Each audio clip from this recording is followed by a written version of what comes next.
Hello, good morning everyone. Thank you for joining this best practice session on accounts production. My name is Bally Atwell-Mann. I'm one of the regional account managers, and I have with me today my colleague Libby Scott, who's the project specialist for accounts production. Just to advise as well, we do apologise for any inconvenience caused with the mix-up of the dates for the previous webinar date that we had. Hopefully you'll find that this session, this brief session and the hints and tips should give you some good nuggets on accounts productions. So if you're using accounts production, that's great. Or if you're not, it's an opportunity for you to review your actual accounting software that you might have. Okay, if you would be so kind, if you could enter any questions in the Q&A session, that'd be really appreciated. I'll try and answer as many as I can, or we can leave those right till the end. So the agenda for today is really streamlining data entry and journal management, navigating and optimizing statutory database within accounts production, managing your year-end tasks with confidence, and then also just a session just on linking with CCH Corporation Tax and CCH Personal Tax. Okay, right, so I'll hand over to my colleague, Libby Scott then. Thanks, Libby. Thank you, Bally. I'm going to share my screen, so good morning, everyone. And I am just going to share my screen.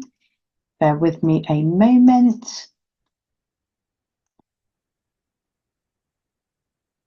So I'm hoping you can all see my screen. Can you see my screen, Bally? Yes, I can see that. That's so fine, you can see CCH home. I'm waving my mouse. Good. Make sure it's the right screen we're looking at. That's important. So what I'm going to go through with you, as Bally said, I'm going to go through sort of efficient data entry input, and I've just picked two entities here. I've picked a 102 entity, limited 102. Also, I've pick the partnership, incorporated entity, because often we get quite a few questions about that. What's the best way to deal with that? I've already set up the accounting periods on both of these entities, and I'm looking at them from the accounts production homepage. Now, there's various ways I can load up my client data. I could just go to clients on this client screen here. I could search for the client, find the client, and do it that way.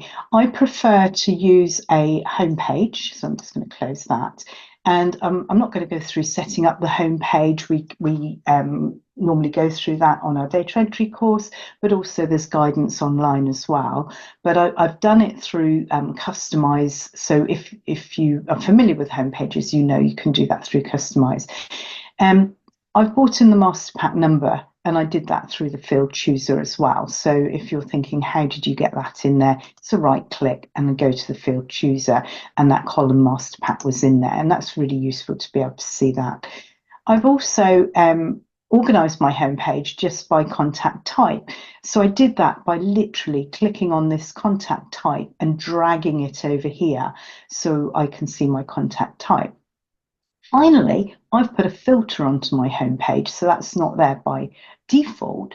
And I did that by just clicking right click and filter, not filter data by, because that's where you're, saying I want it by my office or my responsibility, but filter. And so I've got here, I could choose any one of the items in this list, but I've got name contains, and then I've put web, because I wanted to see these two clients. And to stop this disappearing each time, there's no big save button here. I just click Customise, open toolbox, close it again, and that saves my view. So obviously if I didn't have web written in there, I would see all my clients. Right, so just a bit of an introduction as to how I'm looking at what I'm looking at and easy ways to get into your clients. So I want to go into accounts production.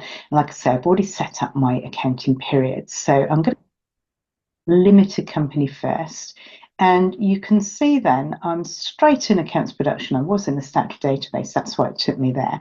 But I have one accounting period set up. I haven't imported my data yet because I just wanted to go through that with you. So what I'm going to do is I'm just going to look at this file here. So this file is a 5-year TB. I may be bringing in 2 years, 3 or 4 or 5. I can bring it up to 5 years on my first go, as it were. So this has been exported from another software, and I need to make sure my codes are unique.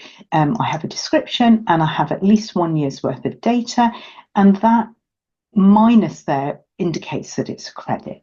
And I don't know if you can see, but the sum at the bottom is 0. So my TB must balance.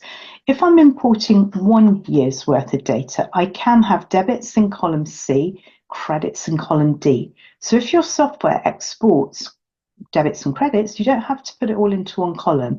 You can do it like this. So the reason I'm importing is because I find it much more efficient than entering journals.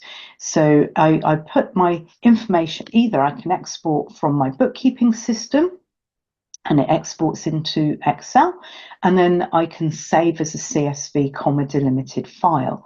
But what's important is I have my structure correct. So I must have codes, I must have well, the software actually doesn't mind if you don't have a description, but I would mind as a user looking at it. I want that description, and I must have some figures that balance. So either C and D or just C if I was looking at 1 year. Now, the other thing I like to do is I would insert a column here, and this is why I've come to this and not just have the data in here. And I would use the concatenate command in Excel to bring the code and the description together, because if I do that, then it's easy for me to drill down and see that external code. So often we know how to do this. We can type equals concat or equals concatenate, or we can just type the formula in. But I'm going to go through the formula builder, not making assumptions. So I clicked on formulas, insert function. Then here, you can see I've already looked for concatenate before, but what I would do, I would type, let's say, concat, click go, and it then filters down for me. So I can either pick concat or concatenate, it doesn't matter. So it's a term that basically means join things together. So in text 1, I just pick what's in text 1. In text 2, I'm going to press my space bar here. I could put in a dash, or I could just put in a space. I'm just going to put in a space. And then in text 3, I'm going to click onto this. So I've clicked onto A1, then I clicked space on my space bar, then I chose C1. So you can see 1 space sales, and you can see the result here. And then click OK. And then this tiny little square here, if I get my mouse as a crosshair now, double click, it fills that column for me. It's all highlighted. So now I can just right click, copy, right click, paste as values, because I'm going to delete this column and I do not want this to have a formula in it. So I just delete that. So, you know, some of you may know this already, so that's fine. But what I'm saying is I find this really useful to be able to see the code as well as the description.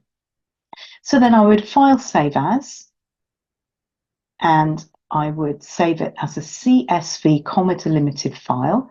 If I just click on the drop down, and you can see it's the one down at the sort of middle here. So there are some further up, but it's that middle one there. And then if I just put the word import here, so I've got my original file if I want to have it, and then just save that. Then I must close my file. So if you're trying to import a file and you've got it open, it will give you an error. So let's go back to Central, and I'm in my 102 client, and I come to my import screen from CSV, pick up that file. I put the word import there so I know which one it is, and then I'm going to import. I'm not going to. Sorry, I need to choose a mapping. So you can see we've got various different mappings in here. I just want it limited 3-digit to FRS 102. That's the name of my mapping. and I'm going to import, let's say, 3 years. Okay, so I don't need to import all 5 years. I had 5 years in my spreadsheet, but what I'm doing here, I'm filtering it. So then I click preview, and then I'll click show unmapped only, and I have an item here that is unmapped. So what I do here, type sales, and you can see 0010, sale of goods. Maybe it's sale of services. So I just pick the relevant code here. So I just click sale of goods. And then I take off the show unmapped. And then what I would normally do is just check for sensibility going across the page. Does that look right? Are the right codes going to the right place? So if I had entertaining going to traveling, obviously I'd want to change that. And I can click on any one of these, and the whole chart of accounts is sitting behind there, and so I can just map them. But what the really important thing is that they are all mapped. So then I'm going to come to here and I'm going to just import this. So do you want to save the mapping changes? Well, yes, I do, because if this is a bookkeeping system, I don't want to code that next year. It's given me a warning. The existing trial balance will be replaced. Well, you saw that I hadn't even imported anything into this client yet, so that's fine. And I am in the right client and I am in the right year. So let's click OK. So it's going to validate my entries, and hopefully it's going to tell me that no errors have been identified. And so it's going to import these 3 years for me. I'll hold my breath while it does that. And there 3 years worth of data imported, and there's like no bells and whistles there. That is how it works. So I've imported that. So now if I click on, let's say, this hyperlink, I can see the code. So that's why I use the concatenate command. Okay, so that's just an example of why I would use that. And if that was in the wrong place, for example, it's easier because you've got your bookkeeping code in there. So that was just importing a TB. Now, I could have entered receipts and payments off a bank statement and then entered journals to build the TB, but I wouldn't recommend that. I would recommend putting the information into Excel, then you know it balances. If you have an external like a bookkeeping software, you've got the codes there anyway. And as you saw when I chose my mapping, we have many mappings in the software, and you can create your own if you wish. You also saw that I had an unmapped item, and so it would save that. And then if I come back to my import screen, you can see it's put the client code. That's my client code web.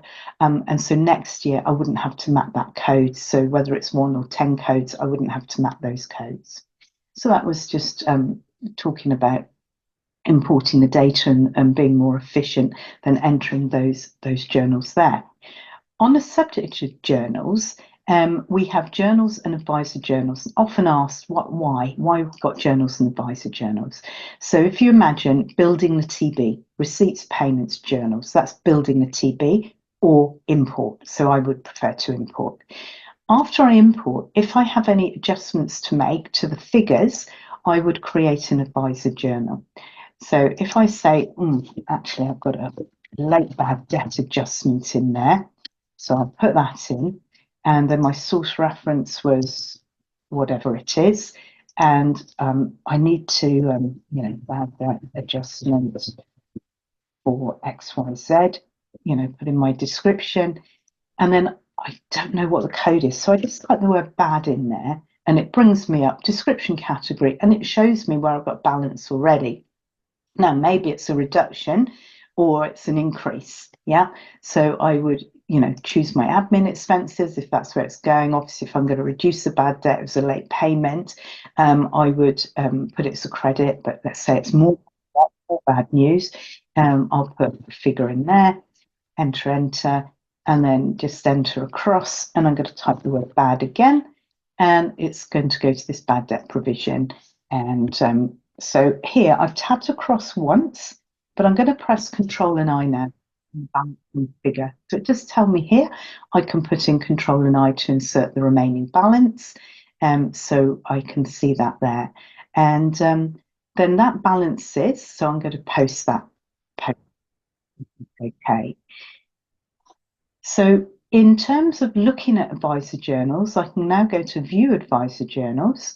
The default is that it will default to unposted. These are refresh buttons, so click on posted, and then you can see, and you would see all the journals that you'd entered, the advisor journals that you'd entered.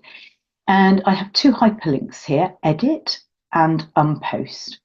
So I might have got wind of this, and so I prepared it, but I didn't want to post it. So I could just leave it unposted, and I can leave any number of advisor journals unposted. If I'd entered it as a journal, I have to post it before I do my year end. Won't let you have unposted journals, but here I can, because it could just be a thought, as it were. And then I need to verify, and maybe I just want to leave it there because it was, we want to show that we had thought about it, then we were told no, but we don't want to delete it. We want to leave it there just because we do. If I got it wrong, I can edit it. And that's the beauty of these, that I can say, oh no, it wasn't 500, it was actually 600. Because I've put a figure in there already, I will have just typed that over. Oh, see, 6,600. And then I post it again.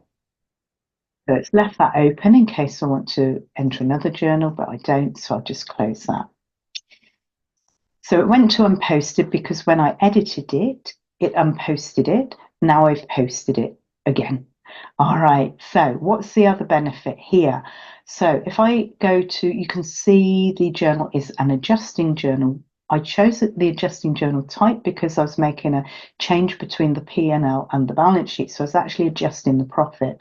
So if I go to my adjusting journals report, the message said, do you want to show external codes? So I said yes. It will if it can. If it can't, it won't. And if there's too many, it'll put multi. So you can see here, it took it off the mapping, and it absolutely can show those external codes. So that's really useful. So you can see here, results per the draft accounts. And so this is a profit reconciliation. So I was on 430,994. I've gone down to 394, 433.94 because of that late bad debt adjustment.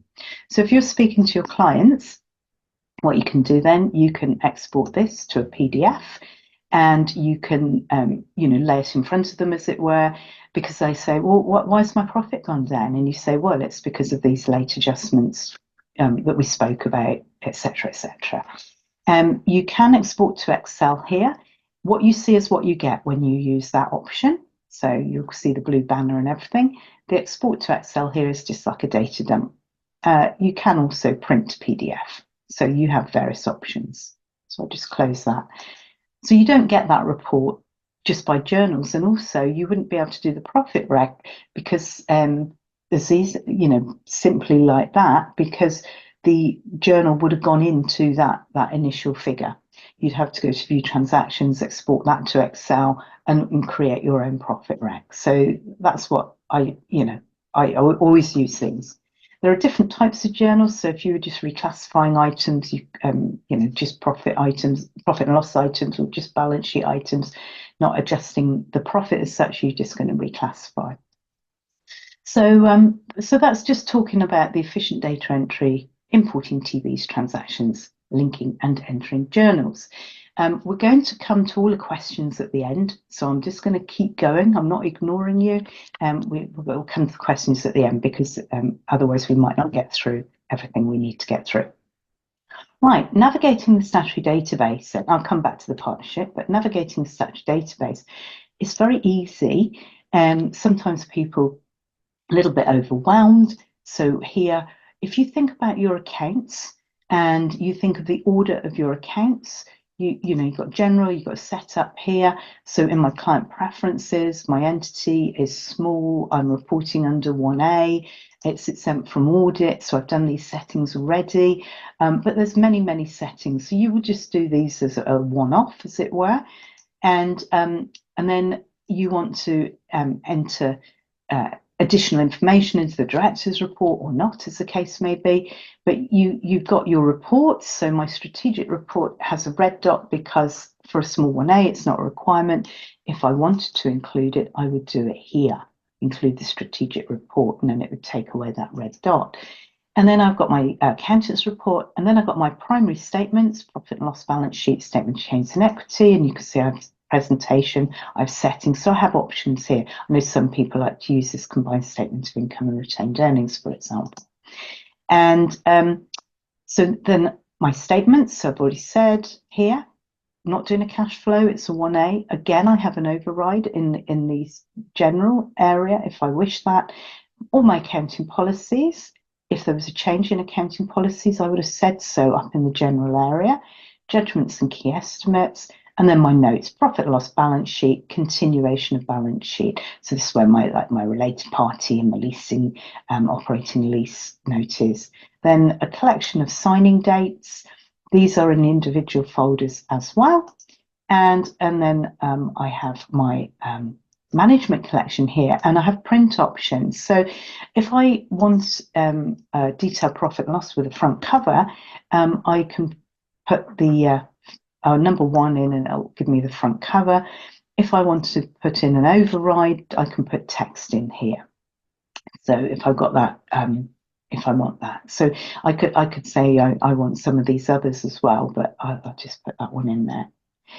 And then finally, lead schedules. So really what I wanted to talk about here was the order, because I know some people find it a little bit overwhelming to begin with, but think about your financial statements. It really runs in the order of those financial statements. And this here, your search. So I'm searching for part of the word depreciation, depreciation introduction, and then again, so either that or use my little arrows here, and depreciation rates, so I can put my information in there. And then here I've got a trigger, depreciation, no depreciation. So I can say, you know, do I have land that's depreciated? Sorry, not depreciated, land not depreciated. So I say yes, and then it says category, it's land, and then it's changing that wording there, and then I can see my wording there. So similarly, in accounting policies, I might say basis of preparation, historical cost convention. So I can see here in this paragraph, it talks about revaluation, square bracket modified to include revaluation. So I say, well, is the historical cost convention applied to all amounts? Yes, it is. I've got no revaluation, let's say, and it would just change this paragraph. So there's no need for you to change a paragraph. So the way that we're working here is with these questions. So always look out for these little question mark, exclamation mark, sort of double bubble type indicators, and you will be able to answer a question. So that's just looking, really navigating the statutory database, looking at the structure of it, and the search. Now this search, you know, like you can search for whatever you like. If I had a reference, I could search for a reference. So you can see here, hash CD 99980, that's where I am here. If I move to basis of preparation, hash CD 71. Now it may be that you've looked up on a page, a note or a page, and found a reference, or it's in a paragraph and you want to find out where that data entry point is, and you can search by putting in hash CD71, for example, or hash 999, CD99980, whatever that reference is. But normally we just use words, don't we? So we say, I want to go down to the word ordinary, and I've got results and dividends ordinary. So that's talking about my ordinary dividends, and I'm not showing that because I've got blue dots. It's a 1A. I don't need to do that. Here, ordinary shares, and that is looking in the profit and loss. No, I don't want to show that. So that's not what I want. Then here, ordinary shares. Well, this is a 1A, so I don't have to put it in. But here I've got the option, include share capital notes, small company accounts. So I could put in here, you know, I type in ordinary, and then I come across, it's a £1 par value, saying it doesn't agree. So I need to put in my 21012, so a lot of shares. So we can see that there, but that's not going to show in here unless you say include the share capital note in the small company accounts, and then I say yes, and then I'll see it in my accounts. So you can see it's an example of searching and triggering, you know, answering a question and just putting your data in. That will just roll forward year on year.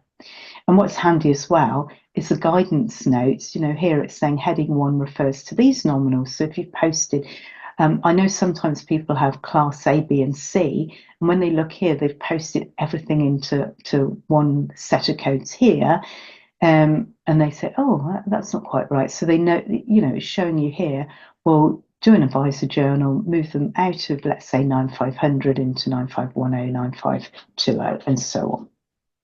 Okay.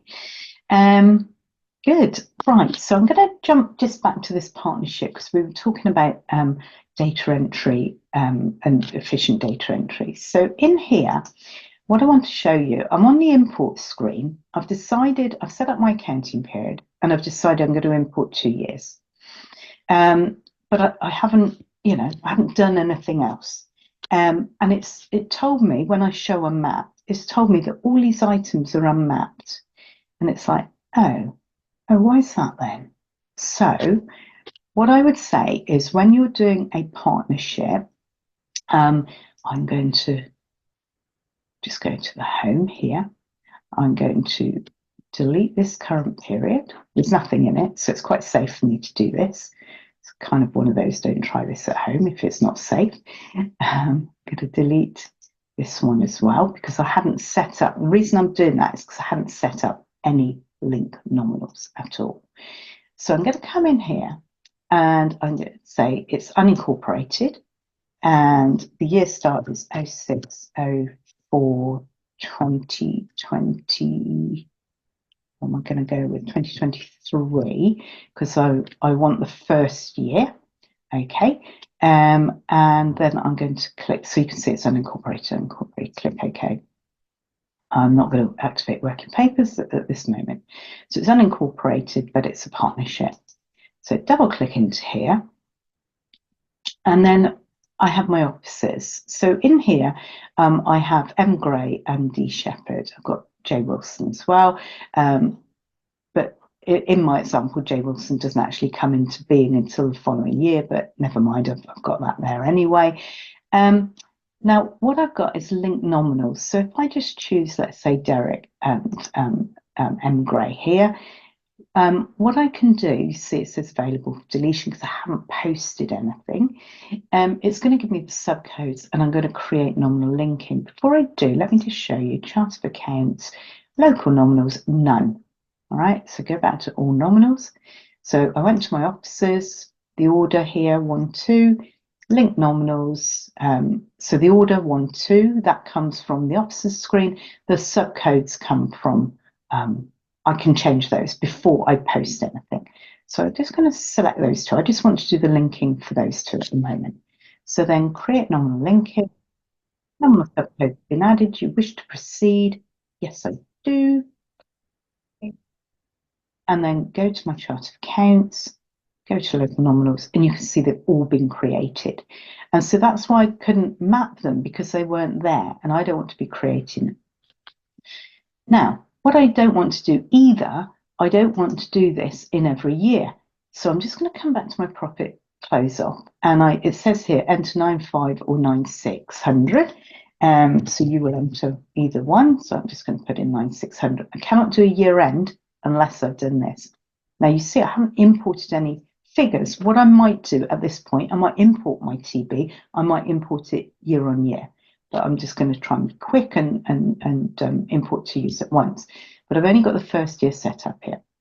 So then I'm going to do a soft year end. Normally we'd finalise in year end, but I'm going to do a soft year end. Oh, right, I haven't done that yet. Sorry, I'll do that first as well. Right, so I was going to show you this, but let me show you profit shares. So the profit share periods here, this is what it's talking about. So I've got the period start 06/04/2023, and it's a whole year 05/04/2024. So I need to do that, and we can see there. And the profit shares, I've got Derek and M here, and the ratio for this year is just 50/50. Okay, so I can, I need to do this. You can see here, I need to do this as a one-off, and it will tell you if I've entered my dates incorrectly, it will tell me I've got so many days left to allocate. So let me go back to the home. I will come back to this in the new year as well. It's because I've got that third officer. I didn't want this officer. Let me just see if I can get rid of this officer. Right, okay. Let me see again. So I've got my link nominals and I put in my profit shares and under profit shares here, profit share periods, profit share here. Let me just, third time lucky. There we go. There we go. It's because I had an officer that I didn't actually want. 0 TB doesn't matter because I actually haven't got any figures in there, but I'm always in the habit of just saying yes anyway, so just finish. And I'm not going to activate working paper. Right. Now, the reason I did this, the reason I've done this is because now I have my officers, I have my link nominals for these two, and I brought another officer in. You can see this one started on a certain date. So I want to bring in Joe as well. I didn't put Joe's date in before, you see, so that's why I was having a problem with Joe. I can't find Joe now. Was it Wilson? Okay. Okay, so J, so let's do that. So let's say that J starts on the first date here, the same date. There we go. Okay, so now when I come to my link nominal screen, so you can see, can't delete those two, but what I can do, I can put in here 0304. Now I've got my TB here. So if I just have a look, and I can see that Joe is 03 and Alex is 04. Okay, so Alex is the order 3 there and Joe's 4, but that doesn't matter. I can put in 04 here and 03 here. What my preference would actually be would be to reorder them on the officer's screen here. And I can absolutely do that. I would move, I can't have 2, 3, so I'd move, Alex to being 5, let's say, Joe to being 3, and then Alex back to 4. Yeah, back to, what am I doing? Sorry. Joe to being, Alex to being 5, Joe to being 3, that's because, and then Alex back to 4. There we go. Right, it's because I clicked on order and it moved. Okay, so now I've got the order there. So that's the order. It may be that the order here is the order of the nominals, the link nominals subcodes, or not. It's the order that they're going to appear in the accounts. So here then I can tick all of them. Even though these are created already, it's not going to duplicate them, but I could either tick them individually or I could say, I can't remember which one, so I just tick all, create nominal, okay, subcodes created. And now if I go to my chart of accounts and click on local nominals, I can see I've got Joe and I've got Alex in there as well. Lovely. So all of this for importing, but it makes it easier, you see. Now, if I go to my statutory database, what I want to show as well is if I come back to my profit shares, the profit share period does not carry forward because it was for last year. And it may be that I've got, we said, Joe and Alex joined on the 1st of May. So I'm going to have the 6th of April until the 1st of May as my first period. And then my second period would be, well, it would be the 30th of April, wouldn't it? And then my second period would be the 1st of May until the end of the year, for example, because my profit allocations will differ. Well, let's do that now. So we're saying period start 0604 2024, and the end will be the 30th of the 4th 2024. And you can see then it says, oh, look, you've still got an error there. So I say 0105 2024 to 0504 2025. Yep, so now my error's gone. So you can see you can have different splits here when partners come and go. And then my profit shares. So last year it was 50-50 for these two, but obviously they're going to be sharing a bit more. But in period 1, still 50-50. Yeah, still 50-50. But in period 2, we could say, well, it's equal, or it doesn't have to be equal, but it could be that one person stepped back a little bit. It could be whatever you wanted it to be. Okay, so you would just do that in each period. So coming back to the import then, and I go pick up my CSV file, and I've got it here. And so I'm in the latest period. Don't forget, I took 2 periods here. I've used the CCH codes on this, so I've not got any mapping. And I'm going to do current year +1, and then just preview. This is, if the file's open, you're going to get that error. Don't save. I don't need to save it. It was already saved. So preview. There we go. Show unmapped. There aren't any unmapped. So pick up my file, trial balance, no mapping this time because I've used the CCH codes, currently a +1, and import. So it's telling me the existing trial balance will be replaced. And again, it's validating, hopefully coming up with no errors. Ooh, so those codes aren't present. So I haven't created those codes. Should have checked that, but never mind.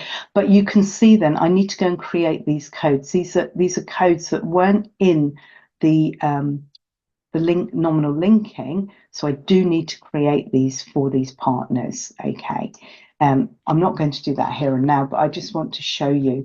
I wanted to show you the link nominals, and you saw on the first screen that I had a great big long section where they weren't created, and the link nominals created those. But obviously in my TB, I've gone and created some other ones, and I do need to make sure that those are added. I could add those to the link nominal list if that was going to be a thing. But this would import then the 2 years, and it would import into 25 and 24, because I have the link nominals for both of those. Okay, so what I'm saying here is with your partnership, set up your link nominals before you import. Okay, so and do it for both years.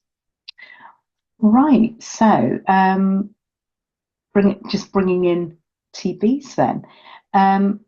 Then we already saw the, I'm going to come back to my limited companies. So we already saw here the soft year end, when I did a soft year end here. And so what that means is it's not going to lock the period down. But what I should be doing, I shouldn't have these periods open, because once the accounts are filed, I would want to lock them down. And what locking them down does, if I just click finalize accounts here, I don't know why this is happening. It shouldn't be happening.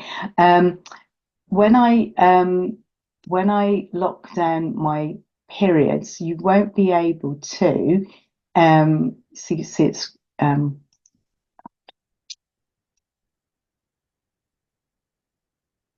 got a problem with this.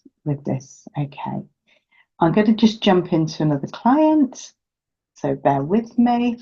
I'll just go to backend. So this message here, actually, it's a good one to show you. So master pack upgrade available. So I've been using master pack 54, and it says there's a latest master pack available. Do I want to upgrade it?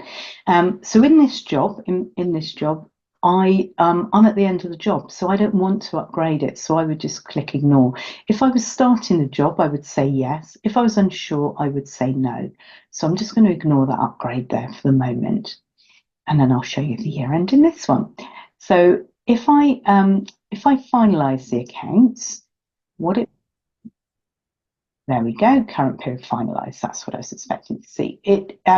It greys out receipts, payments, journals, import, edit mapping, create advisor journals. If I come to my statutory database, and I look at, hopefully you can see that's greyed out.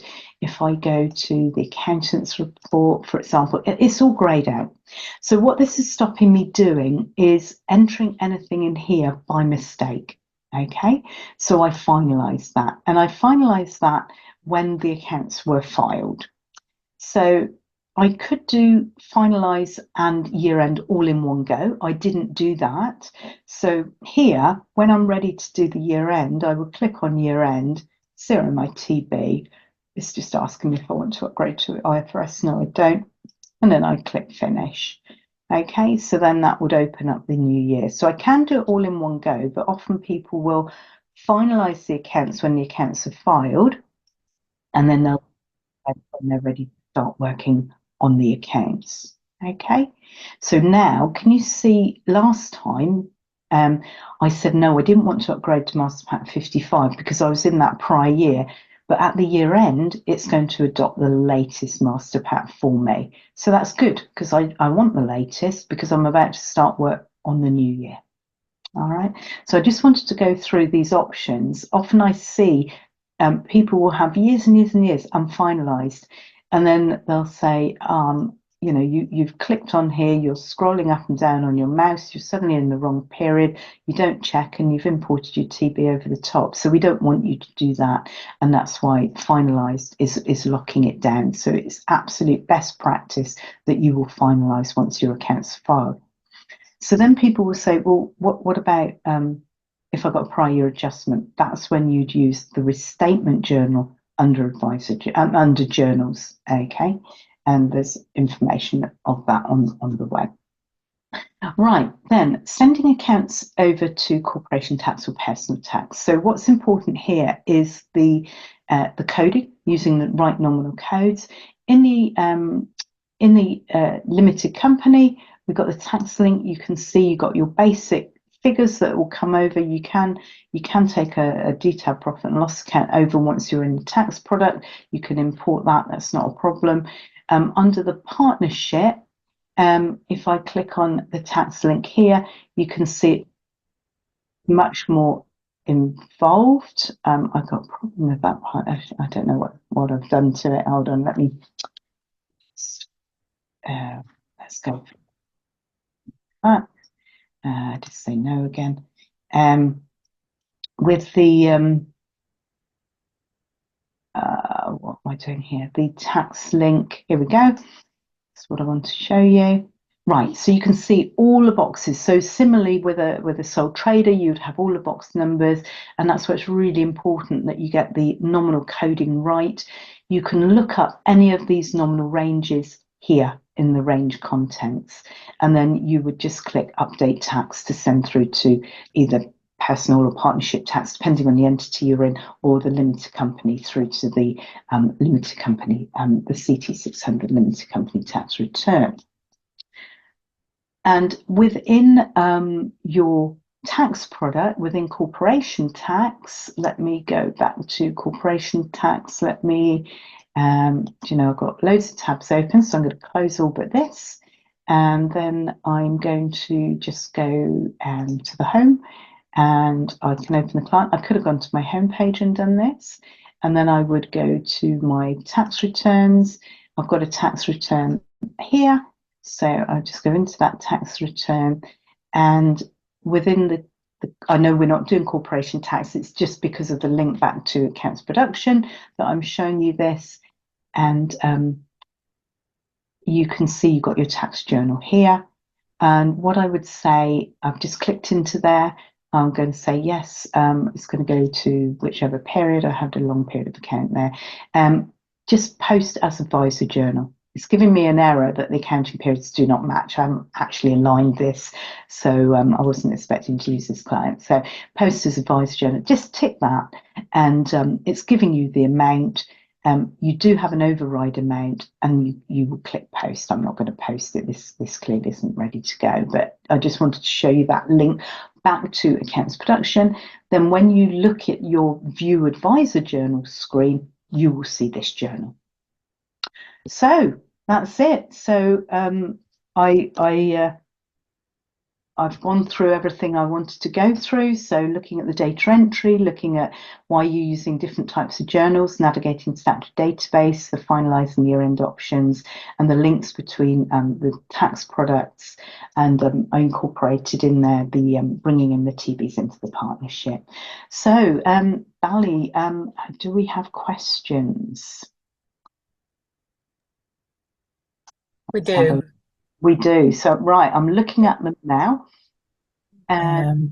Right, so a couple in there. Yeah. Looking at the first one here, it says, always found it strange that the company number has to be input on the stat database even after putting it into central. So if I'm setting up my, let me close that. If I'm setting up my period, my here, and I've got my registration number in here, and then I'm setting up my accounting period here, it will feed, but I've already set mine up, but it will feed through, you know, when you click here, it will feed through. So if it's in here, you shouldn't have to, if it's the very first year, you shouldn't have to bring it through again. This registration number here will feed through to tax, and the first time you're setting up your accounting period on that box, you should see it coming through to that box there. And then within Accounts Production, you know that it's going to come through the statutory database. But if it isn't there for whatever reason, you know that you can enter it in there. But if it's been entered on the main screen and then you're setting up the accounting period, it should flow through. Thank you, Bally, you're typing an answer. Right, so can you do the link nominals for partners in an LLP? No. So it's only in the unincorporated partnership. It's not a requirement in the LLP. And so the answer to that is no, unfortunately not. Why did you select unincorporated as opposed to partnership? That's a good question. So with the, let me go back. I want to go back to clients. Let me just go to find partner, just so I can give you a visual. Right. Let's try this one. I'll try and delete in the periods. But so with the unincorporated pack, it superseded the old sole trader and partnership packs. So if you're using the old sole trader and partnership packs, they will be on Master Pack 6. We have not maintained those for approximately 11 years, approximately. So what you can do at the year end, during the year end process, I think this one, I'm not sure if it'll let me delete it now, but it will. That's good. I'm going to delete that as well. Good. And then here, this is what we're talking about. So the type here, you've got partnership here. This is for medical only. Okay, so if you've got our medical pack, you would choose partnership, and then it's showing you medical. With the sole trader, we can't take that away, but can you see I've selected it and I'm getting nothing because behind the scenes, it's hidden to hide that entity. So that's what we're, so you can't actually set anything up there. So for the sole traders and partnerships, you choose unincorporated, you set up with unincorporated. And if I just, don't worry about my dates, so just set it up as today, that's fine. And then you saw I said the contact type is partnership. That's how it knows that it's partnership. So in the contact type here, when the client's set up, it will either be partnership or it would be other person. So if it's other person, it would be a sole trader. If it's partnership, it's partnership. So that's why it's a superseded pack. Like I say, it was superseded many, many years ago. If you are using the old sole trader or partnership, let me type old in here. I'm sure I've got one. So in here, you can, yeah, so if I come into here, can you see it's Master Pack 6? Come into here, I can go to the year end. I've hidden the entity. Right, so I need to unhide my entity first. It's just I've hidden my entity. But when you do the year end, you get an option. Do you want to adopt the unincorporated? Just say yes to that. And I'll just go and unhide my entity. I've got time. But while I'm talking, I'll go and unhide it. And you will say yes to that. And you will just try again. Come out of it, don't I? Let me try it now.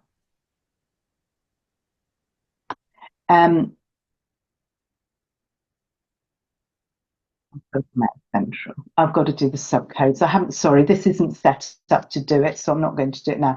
But you will say yes to moving over. It will essentially bring up, it will tell you what it's doing. It will say it's moving from the old unincorporated, old sole trader to the unincorporated, or the old partnership to the unincorporated. Then it will essentially bring up the import screen. So it'll be in a little box, but it's essentially this screen, and it's showing you, and you can click on show unmapped, and you can map any items that you need to bring across. And it will create those, if you have them, it will create the subcodes at that point.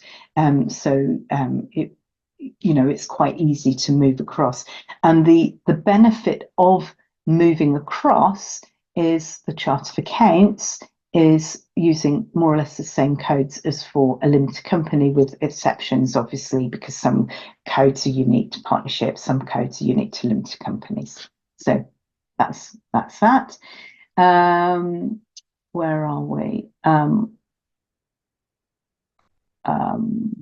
on. That is why when sending the data to the tax return direct from accounts, does it automatically add back depreciation in sole traders, but does it for companies? I don't know the answer to that. I don't know why it doesn't want to answer later. We can take that away. So adding to the above, because partnership does not have link non, I'm not sure what you mean. Please can you explain the reason for MasterPack updates? Wouldn't it make sense to always use them? Right, okay. So you're preparing a set of accounts. You're partway through preparing them. You're nearly the end. You don't want anything to change.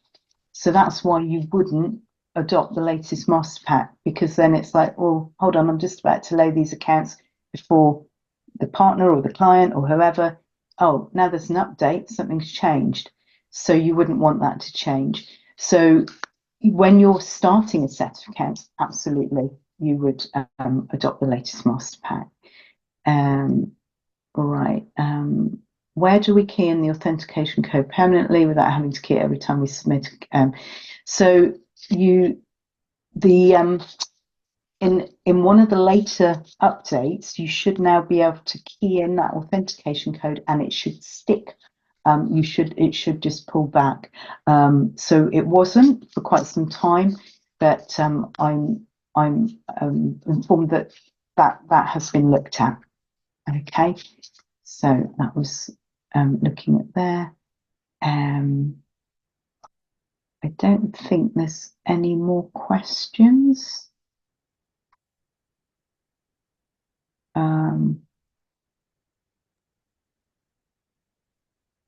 No, that was the last one, the authentication code. Yeah. Maybe. Okay. All right. Well, I hope this has been useful. I hope you've been able to have some takeaways from this. And I'm sure there's some feedback. But I think that's it. We're just, oh, hold on.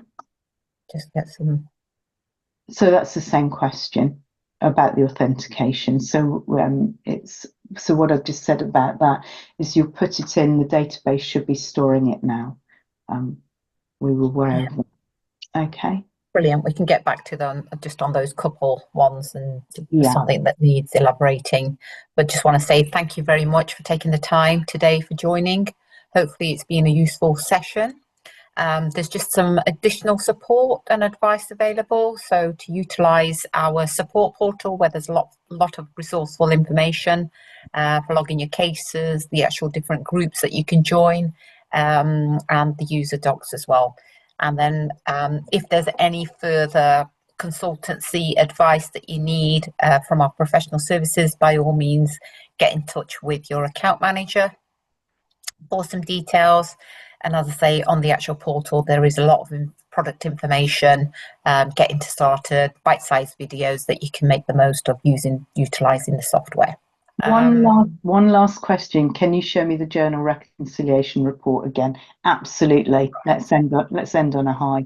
View advisor journals, adjusting reports up here. So I haven't got anything in this one, but I went to view advisor journals and I went to the adjusting journals report. Okay. So hopefully that's there, and I'll type the answer to that one. All right. So that's it. Thank you. Brilliant. Thank you very much, everybody. Have a good day and a good weekend when it comes to it.